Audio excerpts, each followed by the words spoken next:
Films with supernatural elements tend to contain numerous special effects, effects which allow the impossible to break into the reality of the film. However, in the vampire film, overall atmosphere and strength of performance often take precedence over effects. This is particularly true of Werner Herzog's 1979 film Nosferatu, Phantom der Nacht. In Herzog's retelling of F.W. Murnau's iconic 1922 German expressionist film, Herzog creates the feeling of a phantom world breaking into reality primarily through sensually charged details and Klaus Kinski's singular performance as the vampire. As Brad Prager points out, for Herzog, filmmaking, unlike criticism, is a physical, athletic endeavor. Prager notes the importance of sense perception in Herzog's work. The filmmaker constructs worlds by cultivating intensified images and sounds that appeal to the body. Herzog discusses one of these carefully constructed images in the commentary for the film. Here we see Jonathan Harker approaching the ruins of Count Dracula's castle. Yeah, and here, before you see the person, you see the shadow.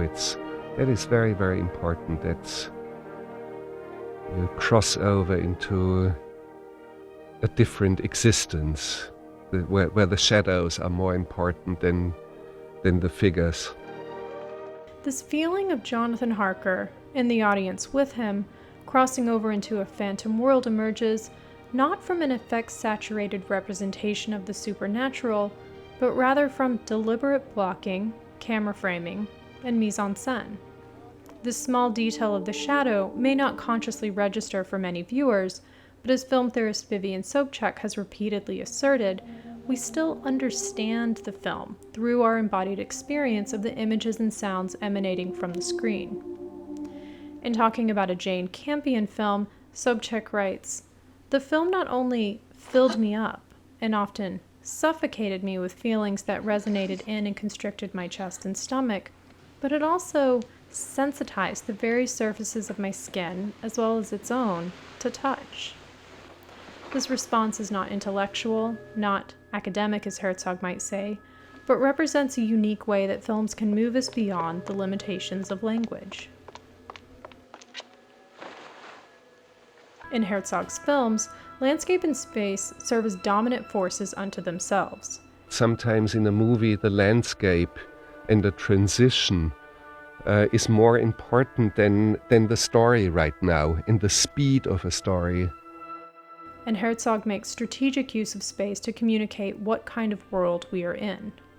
Prager notes that Herzog's chief metaphor for the human psyche is spatial, and cites the example of the Romani boy in Count Dracula's castle.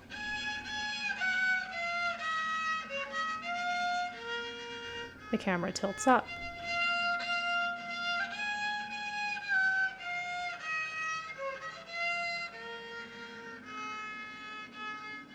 The sound of the violin fades on the soundtrack.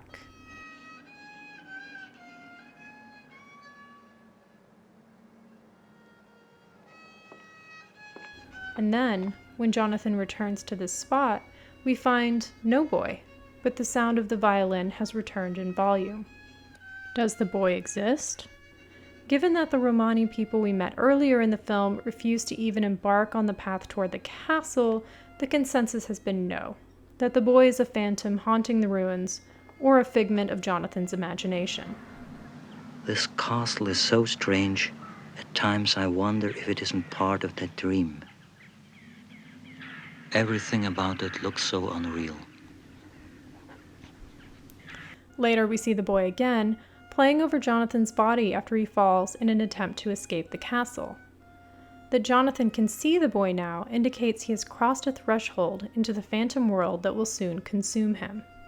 Again, the phantom child requires no special effects, only well-planned blocking, editing, and sound design.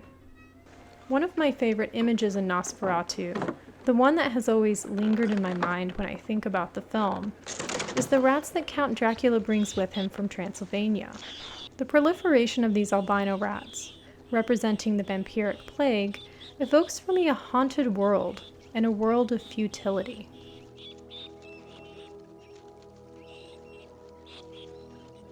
Even the infected townspeople who attempt to embrace their final days are overwhelmed almost immediately, displaced actually, by these ghostly little rats, as if all the dead people in the town have actually been transmorgified into rats.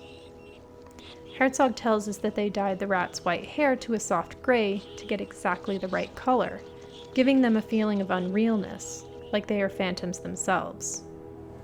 Of course, there are a few camera and practical effects interspersed in the film. The establishing shot of the castle ruins utilizes time-lapse to give the ruins an otherworldly feel. And Herzog talks on the commentary about how tricky it was to shoot that shot of Count Dracula's shadow entering Lucy's chamber before we see his body. There's a shadow,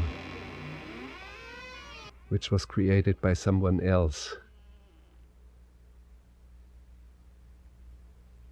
And the door closes and the shadow is still there. Very, very difficult. And now the actor Kinski is right to the right of the camera, and he's not visible in the mirror reflection nor on screen. And now he moves in. This is an incredibly effective practical effect, albeit a simple one, with the shot confirming absolutely for Lucy and the audience that Dracula is a supernatural creature. But the force of Dracula's character comes primarily from Klaus Kinski's performance. You must excuse my rude entrance. I'm Count Dracula. Herzog said in one interview, "Though the film is close to 2 hours and Klaus is on screen for maybe 17 minutes, his vampire dominates absolutely every scene." On the commentary, he tells us that Kinski's performance choices, to a large extent, were singularly his. That is Kinski. That's something you cannot direct much. You see, I only wanted convulsions, but I left him all alone with that. He has to do it himself. Herzog has called the vampire a solitary figure in his interviews about the film. The vampire is also well known as a mysterious and seductive figure. While there are certainly examples of gory vampire films, the allure of the character and the creation of an enigmatic other world still dominates vampiric representation. Listen. Listen. The children of the night make their music. Herzog, because he is a director so attuned to atmosphere and intensified tone, is particularly well suited to crafting a vampire story, and his Nosferatu remains one of the more eerie entries into the genre.